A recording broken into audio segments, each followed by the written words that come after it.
Welcome to Hellagood Massage Channel in Watts Bar Lake in Tennessee. How many times have I seen these videos on social media? It's countless by now. The massage therapist touched my butt. And some of them are very funny, but for the simple fact that the person getting the massage was unaware. Sometimes they're very shocked and have disbelief that a massage therapist would work, probably one of the biggest muscles on most females. Or the other is, I couldn't believe they were doing it, but I've got another appointment next week to go back and see the same therapist. So it can go either way.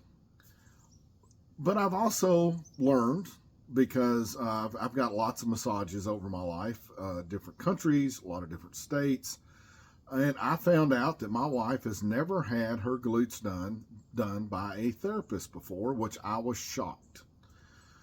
Because when you get into giving massage, you realize how important that area of the body is to work. But there's some things to take into consideration. I mean, you got to think. I'm 6'2", 270 pounds. I'm out on the lake. I give massages out of my massage studio that is in my house, the practice massages that I'm doing now. So I come out and greet you, all 6'2", 275 pound, bald headed. And then you're going to go into a room. You don't really know me, and you're basically going to be undressed, and I ask you if I can work on your glutes. This is where communication between the client and the person doing the massage becomes very important. Trust becomes very, very important. And you need to understand there's clinical reasons why. Now, I understand that some people view their backside almost like it is a extension of their private parts. To a therapist, that is not what someone is thinking.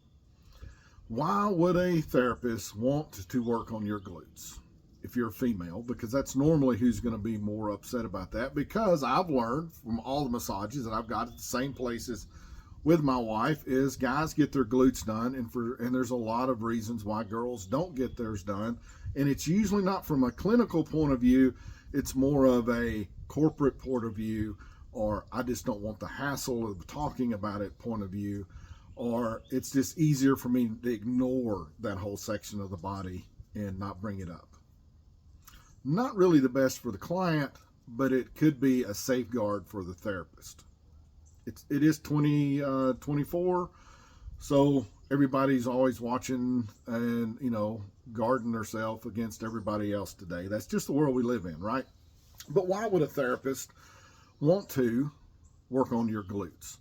One, those are some of the biggest muscles that you have on your body for most females. Every time that you get out of the car, you're working them. When you walk up steps, you're working them. You pick up your kids, your groceries. You go work out at the gym. You go walking with your girlfriends up and down hills. Pretty much anything where your trunk's moving at all, your glutes are involved. So they get worked a lot. Now, another reason is you have this little muscle that goes underneath the glutes. It's called the piriformis. May never heard of that one, but you're going to hear this one. It's called your sciatic nerve. That sciatic nerve either goes right underneath the piriformis, which is underneath your glute, or in some people it goes through the piriformis. So if that muscle stays really tight and mad and has a lot of tension, it's going to be putting pressure on your sciatic nerve, and nobody enjoys when their sciatic nerve is upset. And the only way really to work on that at that point is to go through the glute. That's a reason. All of your hamstrings connect at the bottom of your glute. All of your lower back comes down and meets and connects with your upper glutes. So you're having back problems, you're having hamstring problems, you're having sciatic nerve problems, or you've been driving a lot, you've been doing a lot of exercise, and everything is tight, and it feels amazing when your glutes have a chance to just rest. That is the reason a massage therapist would want to, quote, touch your butt. Now, it only should be touched if you're comfortable with it being touched. with the person that is giving you the massage. That is 100% up to you. You have every right and reason and logical and rational decision-making process at the time to say, no, we're not doing that, or yes, it's okay for you to do that. That is up to you as the client, not up to the therapist. That is up to you as the client. There could be religious reasons. There could be all kind of reasons. There could be trauma reasons from years ago. This might be triggering in you. The therapist doesn't know. That's why communication is so important between therapist and client. But there's way more reasons to, quote, touch your butt than I think a lot of people realize when they go get a massage. Because from a therapist's point of view, he's thinking of muscle, he's thinking of nerves, he's thinking of ligaments, he's thinking of tendons, he's thinking of going cross fiber, he's thinking of myofascial release.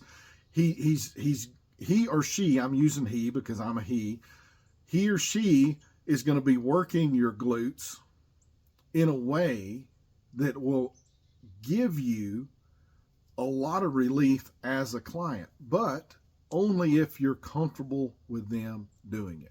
There's a reason to get your glutes worked. I think it's a very important reason to get your glutes worked, but only if you're comfortable. Remember, you are in control, not the therapist, when it comes to getting your glutes worked on.